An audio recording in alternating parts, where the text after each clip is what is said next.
نوی کور نوی ژوند د بی بی سی رادیویي ډرامه.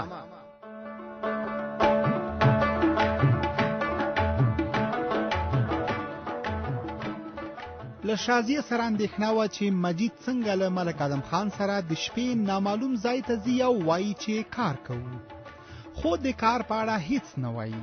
اوس به واورو چې ګلمکۍ چیرته ځي او چاته انتظار کوي.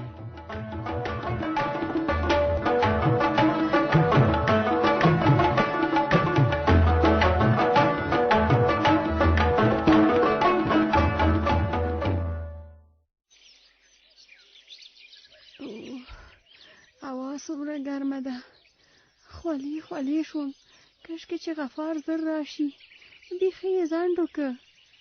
ګلمکۍ وایي رابعه ګلې ترورې، هېڅ مې درته پام نه شو، ستړې به شې. ښه ده شي، چېرته ځې چې یوازې له کوره راوتلی یې؟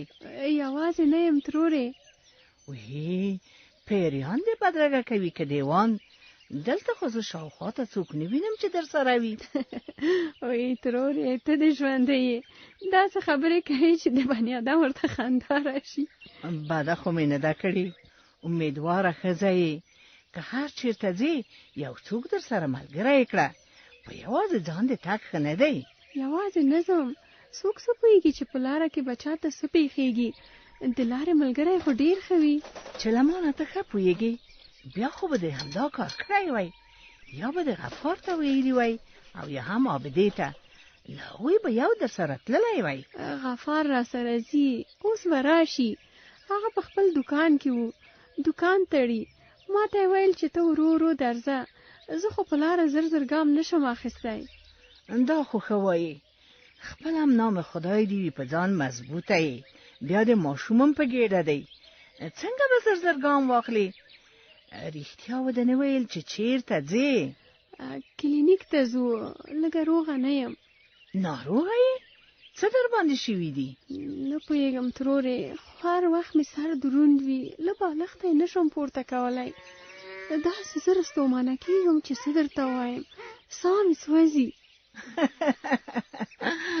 وی ترورې ولې خاندې؟ د خندا کومه خبره مې خو نه ده کړې. چې د خندا دې نه ده کړې نو غواړې چې درته وژاړم؟ خفه کېږه مه، دا څه دې چې راته وویل ما ته مې ځواني را یاده شوه چې امیدواره به وم او همداسې لکه تا غوندې به مې هر وخت ساه لنډه لنډه کېده او زر به ستومانه کېدم. وی رښتیا وایې؟ له دروغو مې د خدای وساتي، که زما منې نه د ډاکټر ته حاجت شته او نه دوا ته. یوازې ته خو داسې نه یې، که هر څومره امیدوارې ښځې چې وپوښتې همدا ستا خبرې درته وایي. که رښتیا یې درته ووایم، زما خپل هم تګ ته زړه نه و، خو غفار راته شله شو. دا څو کلونه مو اولاد نه پیدا کېده. هغه ویریږي چې که بېغوري وکړو خدای مو کړه په اولاد مو څه ونشي. ښه دا خبره ده، پخوا خو د یو ماشوم زیان کړی هم دی. او ترورې، په همدې خاطر هم غفار ویریږي هم زه خپله. ګناه مو نه ده، تر اوسه مو اولاد نه دی لیدلی. پام ښه دی ترورې، وروسته بیا پښیماني ګټه نه لري.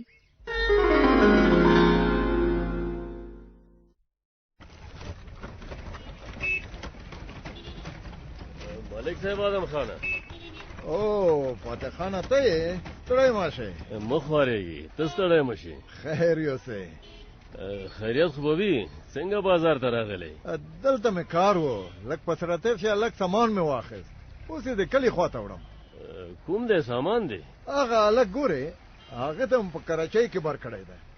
ښه ښه، هغه سامان ستا دی؟ او یم او کولنګ مې خراب شوي و، لږ په سره تېر شه، کلیوالو ته د خدای انصاف ورکړي. د هر یو چې بیل او کولنګ او یا هم جبل په کارېدو، بیا یې زموږ دروازه ټکوله او رانه وړلې. زه خیر، دا خو د ثواب کار دی.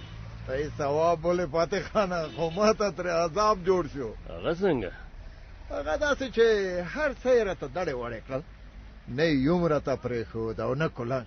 څه مات شول او څه نور یې په همدې وړلو راوړلو کې سره ورک او تري تم شول. چور د مه خرابوه، ستا دې په صدقه کې حساب شي. اوس خو چې زه وینم دومره سامان دی اخیستی چې یوازې ستاسو د کلي نه، زمونږ او بر کلي کسانو ته هم بس دي. نه لږ په ترتیب شه دا ځلې که څوک هم ووړي نه یې ورکوم. ته ورته ګوره 3 بیلونه 2-3 کلنګونه او همداسې ورسره 100 دانې جبل په دا دومره ډېرو باندې څه شی کوي؟ فاتح خانه آخر مالک یا مالک لږ په ترتیب شه ډېره موده کېږي چې سربن خواته نه یې راغلی.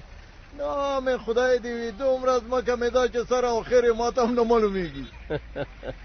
رانه هېر نه دي له تا نه زما ځمکه ډېره ده خو دومره بیلونه او کلنګونه مې ورته نه دي اخیستي. دا به د بل څه ته په کار وي خو نورو کلیوالو خو به یې نه خرڅوي. مالکان کم کسان نه دي چې په وړو ګټو پسې به درومي. سامان دی په کور کې به پروت وي چې یو خرابېدو او یو ورکېدو بل به ورته راباسو او چې بل خرابېدو بل به ورته راخلو. لږ په ترتیب شه بې حسابه کار مې ډېر خوښېږي. زه دې شکمن کړم هسې نه چې نور کاروبار دې شروع کړی. لږ په ترتیب شه څنګه پوه شوې؟ څنګه به نه پوهېږم بس چې څنګه ګمان کوې هماغسې ګمان وکړه. چې داسې ده بیا خو د ما هم له نوي کاروباره خبر کړه. نوی کاروبار له کومه شو فتح خانه؟ لږ په ترتیب شه دا هر څه مې د خپل ځمکې لپاره اخیستي دي. زه له ځانه خبر نه تا بیا نوی کاروبار هم راته پیدا کړ. زه د پېژنم ملک صاحب که د بل کار لپاره نه وي یوازې د ځمکې لپاره د داسې بې ځایه پیسې نه مصرفولې. ښه نو ستا پوښتنې ډېرې دي بیا به بل وخت ځواب کړم. لږ په ترتیب شه اوس هغه دی هلک ولاړ دی راباندې نه وخته کېږي زه درنه لاړم خدای پامان.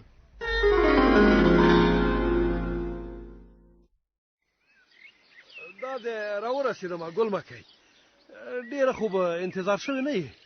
شکر چې راورسېدې غفاره مال ګنې زه درنه هېره شوم. څنګه ځنډ شوې؟ دوکان مې وتړه راویستې سودا مې ننویسته ځکه لږ وځنډېدم. ځه چې ځو. زه وایم راځه کلینیک ته له تګ نه تېر شو او بیرته کور ته لاړ شو. دا څنګه خبرې کوې؟ تر اوسه دې څه ویل او اوس څه وایې؟ زه هسې ورخطا شوې وم غفاره. شکر دی ښه یم هېڅ خبره هم نشته. سمه خبره وکړه ګل مکۍ څه وشو چې نیمه کې کلینیک ته له تلو پښېمانه شوې؟ دلته تا ته په انتظار وم چې رابعه ګله ترور مې ولیده او کلینیک ته د تګ خبره مې ورته وکړه. چې ودې لیده نو ولې؟ هغې راته ویل چې کلینیک ته مه ځه هېڅ خبره نشته او دا حالت د امیدوارۍ په وخت کې په هرې ښځې راځي. نو رابعه ترور خو نه ډاکټره ده او نه حکیمه. ډاکټر او حکیمه نه ده خو تجربه یې زیاته ده. ما ته خبرې سمې ښکارېدې. ساده کېږه ما ګل مکۍ د رابعه ګلې ترور او بلې ترور خبرو پسې مه ګرځه. ځه چې ځو. خیر دی غفاره نه ځو. د ځان دښمنه کېږه ما چې 2 قدمه واخلې زړه دې خولې ته راځي. ډوډۍ نه خورې که خدای مکه څه در باندې وشي بیا به څه کوو؟ هېڅ هم را باندې نه کېږي او که بیا ښه نه وم نو بله ورځ به لاړ شو. هغه ورځ په چینه کې م فاطمې راته وویل چې کلینیک ته مه ځه. نن رابعه ګلې ترور م ټینګار کوه. ویرېږم چې بیا مې په ماشوم څه ونه شي. دا اندېښنې او ویره به دې لیونۍ کي ګل مکۍ. چا خبرو پسې مه ګرځه. په کلینیک کې به دې ډاکټره وګوري هغه په هر څه پوهېږي. څه خوري خو دې نه؟ رابعه ګلې له پیرزوینې راته وویل. خدای دې خیر ورکړي چې پر موږ یې بد نه لورېږي. د ناروغۍ په وخت تر ټولو ښه خبره همدا ده چې د ډاکټر مشورې واورو. نو ته وایې چې کلینیک ته تلل مو په ګټه دي؟ ته اوس ورو ورو راځه چې کلینیک ته لاړ شو نورې خبرې پرېږده. هسې نه چې ډاکټر هم راته د رابعه ګلې ترور خبره وکړي. دا به کلینیک کې معلومه شي چې څه درته وایي.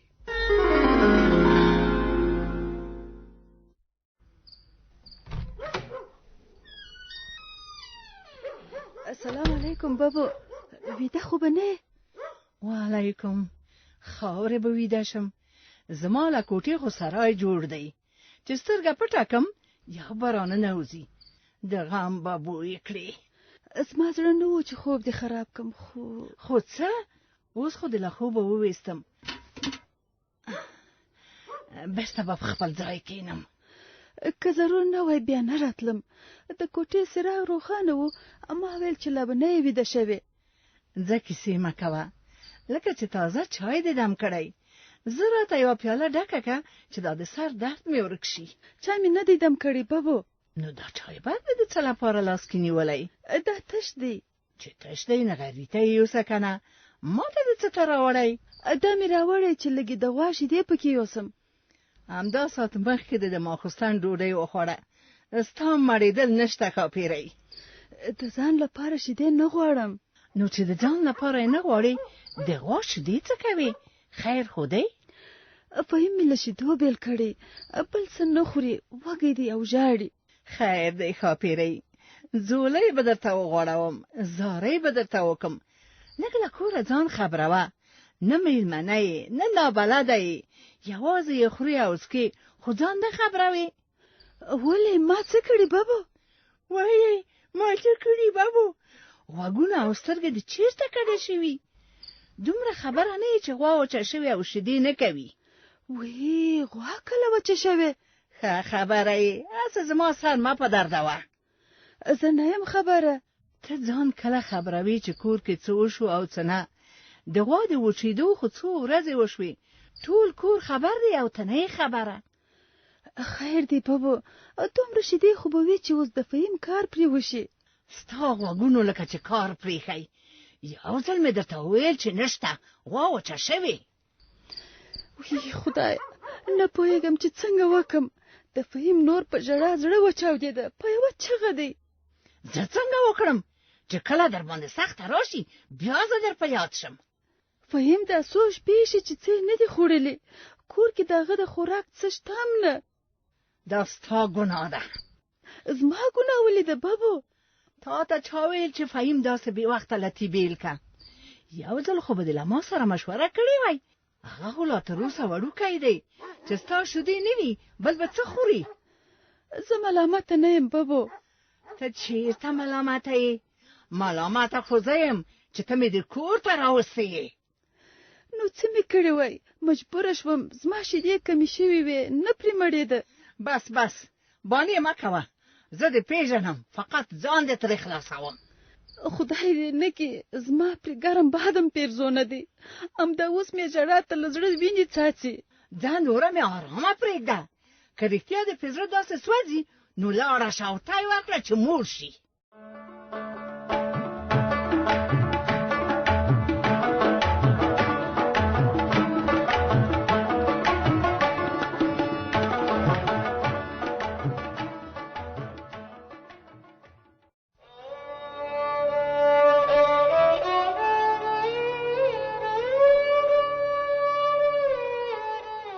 نوی کور نوی ژوند د BBC رادیویي ډرامه.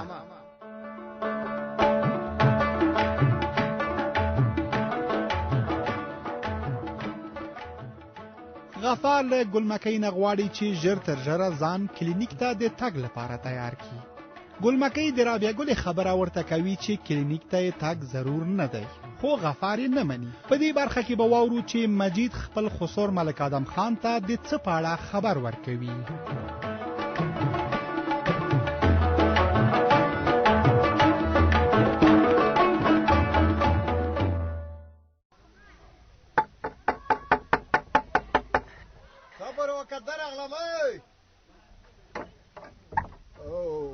مجید ته یې لږ په سراتیب شه، ستړی مه شئ. ته ستړی مه شې ملک صاحب. راځه کور ته.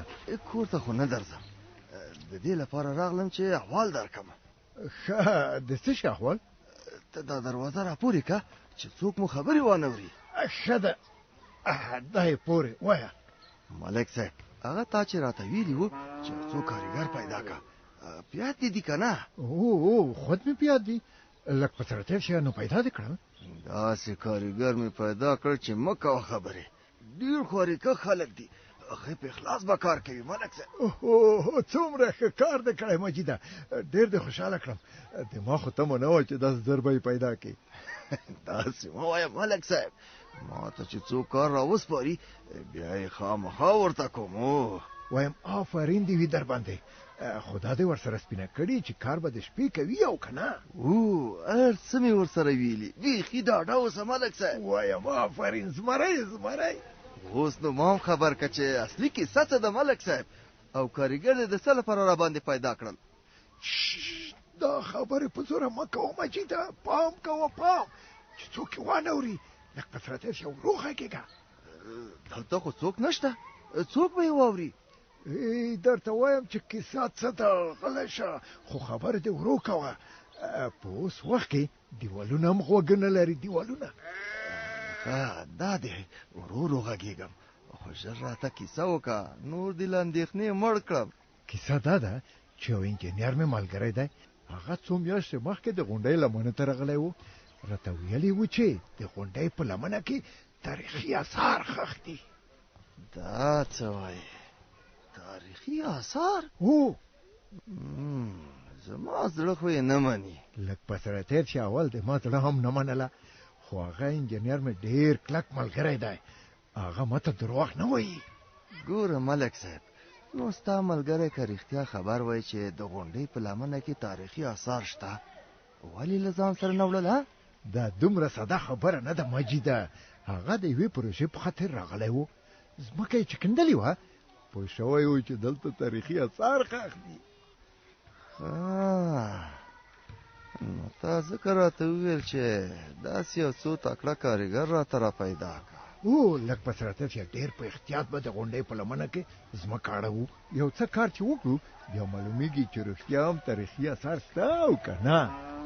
ملک صاحب دا خو ته یو ځل د ما خبره ښه په خلاصو غوږو واوره، په دې خبره باندې به هېڅوک هم نه خبروې، پوه شوې او که نه؟ پوه شوم ملک صاحب، خو ما دا ویل چې د غونډۍ لمن په د 3 کیلو ګډه ده. د کلي په کیسه کې مه کېږه مجیده، بل هېڅوک نه خبروو. ته اوس ډېره اندېښنه مه کوه، که یو وار دا پخواني اثار په ګوته راغلل، دومره به پیسهداره شو چې د نټونو باران به راباندې اوري.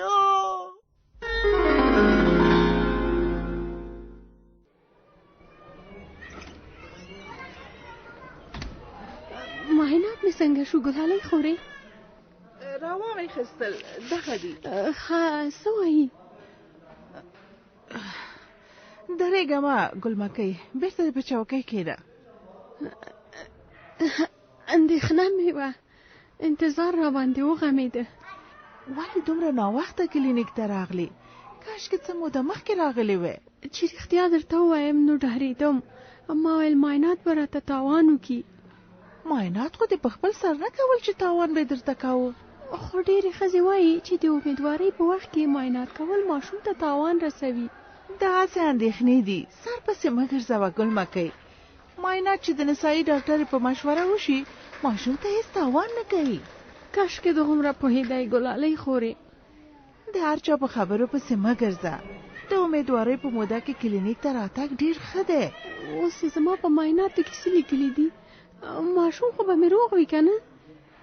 ته د اول د خپل ځان نښې راته ووایه، کوم تکلیفونه لرې؟ ډېره ستړې کېږم، ټوله ورځ مې صورت پړ وي، سر مې ګنس وي، ځمکه هم را باندې ګرځي. دا د کمخونۍ نښې دي. په معایناتو کې م لیکلي چې په کمخونۍ باندې اخته یې. ما به خدای روغه کړي، د ځان غم نشته را سره، په ماشوم باندې خو به مې څه نه وي شوي. د مور ناروغي خو په ماشوم باندې خامخا تاثیر کوي. ستا د کمخونۍ له لاسه د ماشوم وزن هم کم شوی. نو اوس به څه کېږي ګلالۍ؟ ډېر غم مه کوه، خدای مهربانه دی. کاشکې پوهېدی، ما خو ویل چې کلینیک ته نه تګ مې د ماشوم په ګټه دی. هغه څو میاشتې مخکې چې نسایي ډاکټر یې دوا درکړې وه، هغه دې وخوړه که نه؟ ټوله مې خو نه ده خوړلې، یو څو ورځې مې وخوړله، نوره رانه پاتې شوه. ولې دې پرېښوده؟ ما ویل بس به مې وي، هغه وخت روغه جوړه وم، زه څه پوهېدم چې تاثیر به یې اوس را معلومیږي. داسې بې پروایي څوک نه کوي ګلمکۍ. که د ځان په خاطر نه وی، د خپل ماشوم په خاطر خو به دې لږ پام کوو. بس نو اوس څه په لاس نه راځي، وخت را باندې تېر دی. هماغه د امیدوارۍ په 2مه میاشت چې راغلې وې، ډاکټر یې د کمخونۍ درمل هم درکړي وو. که دې ټول خوړلي وه، داسې نه ناروغه کېدې. خپله ملامتیا مې منمه ګلالۍ، ته ښه وایې. خیر، اوس د ډېر چورت مه خرابوه، د ډاکټر مشورې منه، خدای به هر څه سم کړي. څه وکړم؟ دا اوس چې ډاکټر یې درته کومه دوا لیکلې ده، ټوله وخوره. دا ځلې په نیمایي کې به نه پرېږدې، سمه ده؟ په 2 سترګو نه پرېږدم. خوراک هم ښه کوه، میوې، سابه، شیدې او مستې هم ډېرې خوره. مطلب ځان وږی مه پرېږده. که ته ښه وې ماشوم به دې هم ښه وي.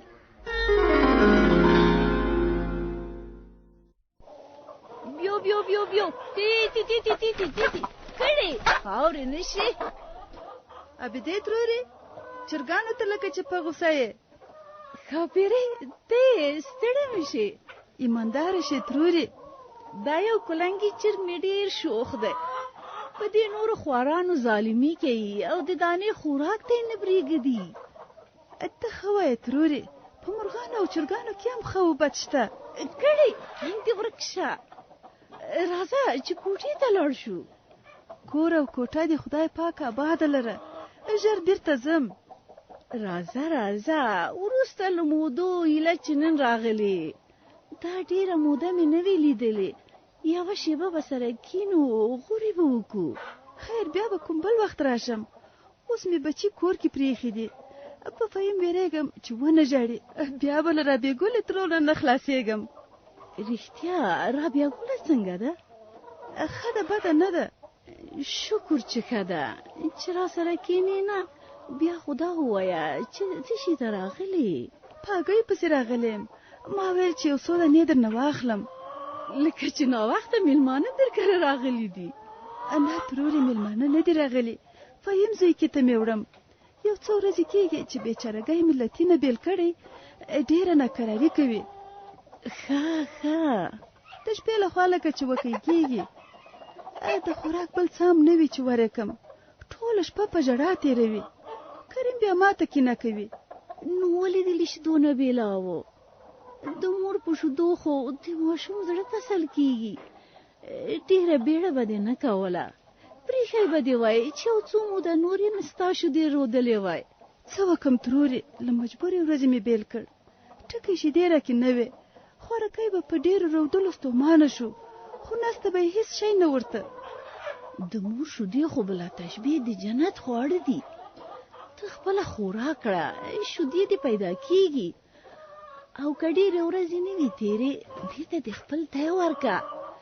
ګوندې وي چې هم شیدې درکې پیدا شي او هم دې زوی په قرار شي. هی ترورې خوراک له کومه شو؟ ستا خبره که زه ښه خوراک و څښاک وکم خامخا به مې شیدې ډېرې شي. خو ښه خوراکونه له کومه شي؟ اخر زه مجبوره شوم او له شیدو مې بېل کړ. اوس چې دې بېل کړی خوراک و څښاک ته یې ډېر پام کوه چې درنه خوار و ډنګر نه شي. همداسې کوم.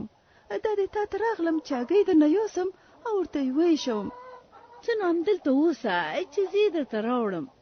داسې تازه هګۍ دي چې همدا نن سهار مې له مرغانچي ټولې کړي دي.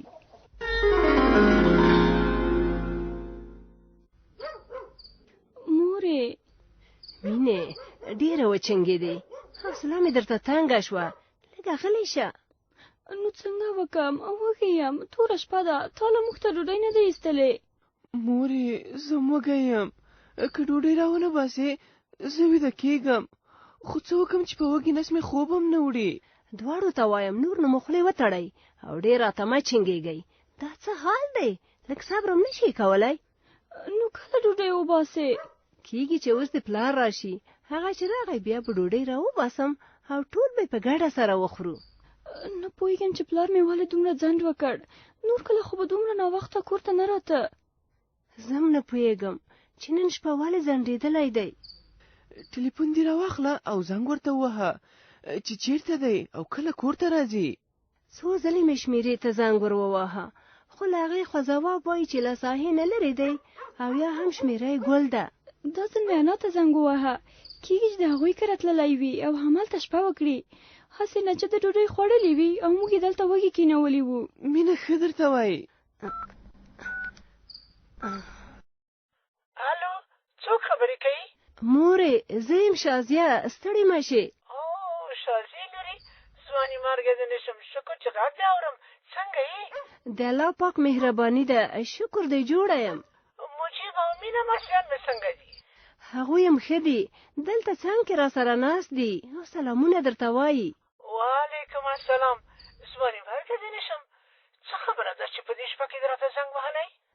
د مجید پوښتنه مې کوله. هلته ستاسو کره خو به نه وي درغلی؟ همدلته وو. ماښام ته او مالک دواړه یو ځای ډوډۍ وخوړه بیا له کوره بهر ووتل. ځواني مرګه دې نه شم. نو تا ته یې څه ویل چې چیرې ځي؟ ما ته خو یې خلم نه ده بېرته کړې، دومره یې هم نه دي ویلي چې چېرته ځي او چېرته نه ځي، نور خو یې لا په ځای پرېږده. خدای دې خیر کړي مورې، ورته مې اندېښنه شوه. مینه او مجیب وږي شوي، وایي ډوډۍ راوباسه، ما د مجید راتګ ته په تمه کړي دي.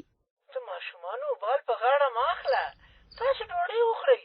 مجید هسې هم دلته ډوډۍ خوړل ده.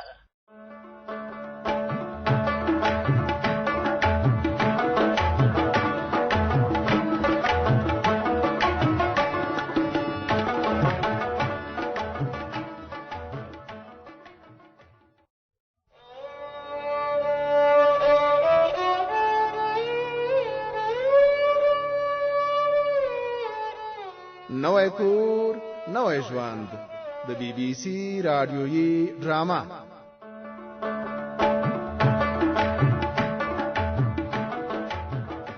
ګلمکۍ ګلالۍ ته وویل چې درمل مې پوره نه دي خوړلي. ګلالۍ هغې ته په ټینګار وایي چې له دې وروسته هم درمل پوره وخوري او هم له ترکارۍ او تازه میوو نه ګټه واخلي. اوس به له ښاپیرۍ نه واورو چې فهیم ته یې شولې هګۍ ورکوي، خو ولې یې رابعه ګله مخه نیسي؟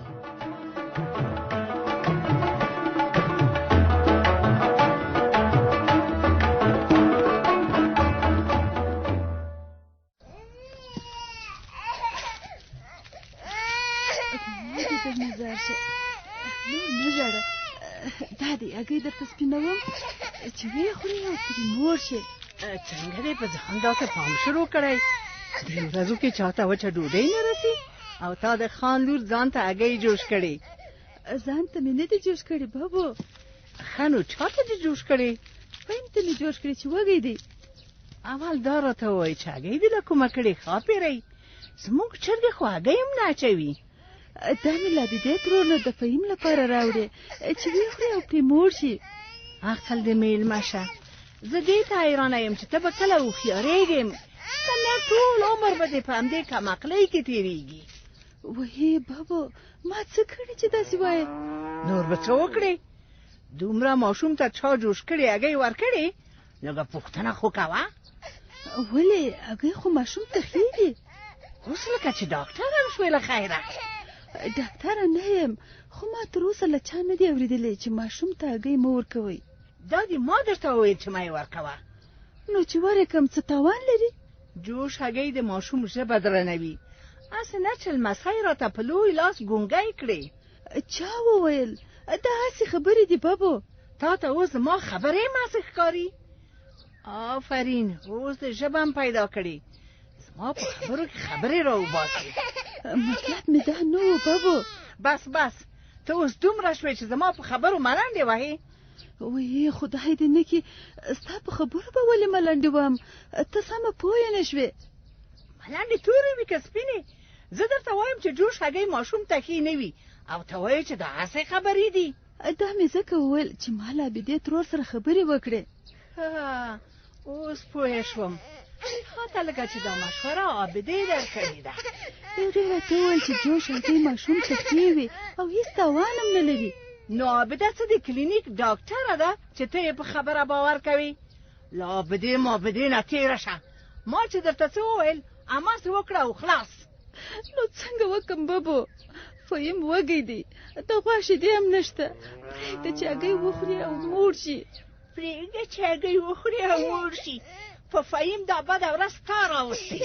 خدای دې نه کړي، زه خو یې څه دښمنه نه یم، په اولاد د چا کله بده ورځ پیرزو شي. تا سره د اولاد فکر چیرته دی؟ اول د زما له مشورې بغیر له شیدو بیل کړ، اوس ورته په خپل سر جوش هګۍ ورکوي. نو څه شي ورکم؟ له لوږې خو یې وژلی نه شم. پرېږده چې همدا جوش هګۍ ورکم که چېرته ورسره غلی شي. ته ومې ویلې چې هګۍ به نه ورکوي، لکه چې خبره نه پوهېږي. قاب دې ولې وغورځاوه بابو؟ ماشوم دې وډار کړ. مه ژاړه جهان، مه ژاړه، مه ژاړه فهیم جهان، زوی مې نه ژاړي.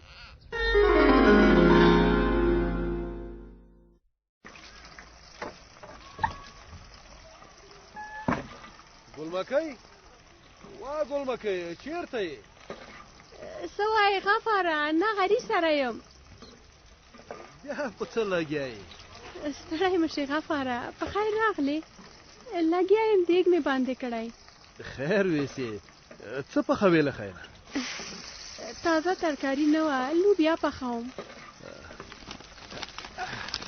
دا دی تازه ترکاري غوښه او میوه مې درته راوړه تا خو ځان په چاقو وهلی ما خو درله څه نه وغوښتي تا نه وه غوښتې خو ما پخپله راوړل ښه دې کړي خو زه حیرانه دې ته یم چې دا دې په کومه خوشحالۍ کې دومره سودا راوړې له دې وروسته باید لږ ښه خواړه وخورې چې هم ستا صحت ښه شي او هم د ماشوم زه اوس ما مه بهانه کوه خپله به دې زړه ورته شوی باور وکړه که د ځان غم را سره وي فقط ستا لپاره مې دا هر څه راوړي ټوکه مې وکړه خدای دې تا زما له سره نه کموي خو دې شیانو ته هېڅ ضرورت نه و څنګه ورته ضرورت نه و ته باید ښه خواړه وخورې زه شکر دی ښه یم هسې مصرفونه مه کوه بلا ورپسې پیسې خو له تا او ماشوم نه زیاتې نه دي ډاکټر درته د ښو خوړو ویلي ډاکټر یې ویلي خو لږ باید خپل جیب ته وګورو هغه مشران څه وایي چې خپلې بړستن سره پښې غځول پکار دي دا خبره دې صحیح ده خو شکر دی دستي ساعت خو را سره دومره شته هسې نه چې بله ورځ دې دوکان تش وي او د نورې سودا راوړلو پیسې در سره نه وي پاتې زه دوکان ته اندېښنه مه کوه خدای مهربانه دی که هره ورځ نه وي نو اونۍ کې خو باید یو ځل دوه ښه خواړه وخورې خیر ویسې چې زما دومره فکر در سره شته نو چې ستا فکر را سره نه وي بل به زه چا فکر وکړم ښځه دا خبرې پرېږده دا وایه چې اوس څنګه وکړم لوبیا مې خیشته کړې ښه دي کړي غوښه هم ورسره پخه کړه زه وایم غوښه به سبا ته پرېږدو تر سبا څوک ژوندي څوک مړه همدا نن یې پخه کړه هوا ګرمه ده تر سبا خرابېږي ښه سمه ده ته به یې را سره ټوټه کې سمه ده چاړه راواخله اول لږ دمه جوړه که چای وڅښه بیا به یې میده کړو ستړی نه یم خدای دې مه ستړی کوه امین تا ته هم ډېره ستړیا ښه نه ده باید له ځان سره پام وکړې زما هم ځان ته په دې غوسه راځي چې ولې مې له اولې میاشتې نه درمل په وخت خوړل او نه ښه خواړه تېره پسې مه ګرځه له دې وروسته بې احتیاطي ونه کړې نور به ډېر پام کوم هو که نه هسې نه چې د اولاد هیله مو په اوبو لاهو شي ښه پوهېږې چې له کلونو انتظار یو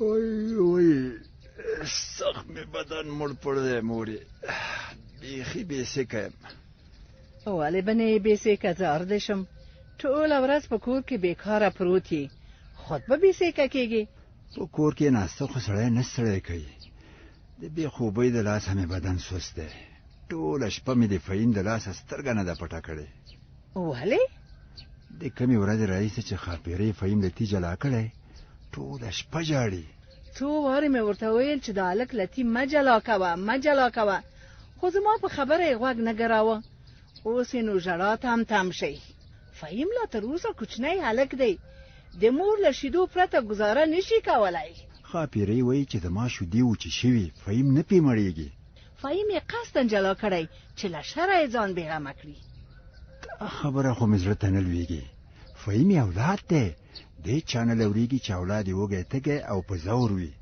دا نن یم زړه و چې جوش کړی هګۍ ورته ورکړي خو ما منې که ولې دې منې کړه هګۍ هم د ماشوم دپاره ښې دي پې مړېږي څه تاوان ورته کوي مورې تیخور ماشوم ته څوک جوش هګۍ نه ورکوي بیا خبرې نشي کولی عجیبه ده دا خبره خو مې اوس واورېده دا پخوانیو خلکو ویلي دي ما دا ویښتان لمر ته نه دي سپین کړي په دې خبرو تر تاسې ښه پوهېږم نو فهیم خو وږی نشي پاتې کېدی یو شی خو به خامخا خوري خاپیرۍ ته ووایه چې بیرته یې تیته واچوي دومره دنیا خو موږ هم نه لرو چې هره ورځ له دوکانه پوډري شودې ورته راوړو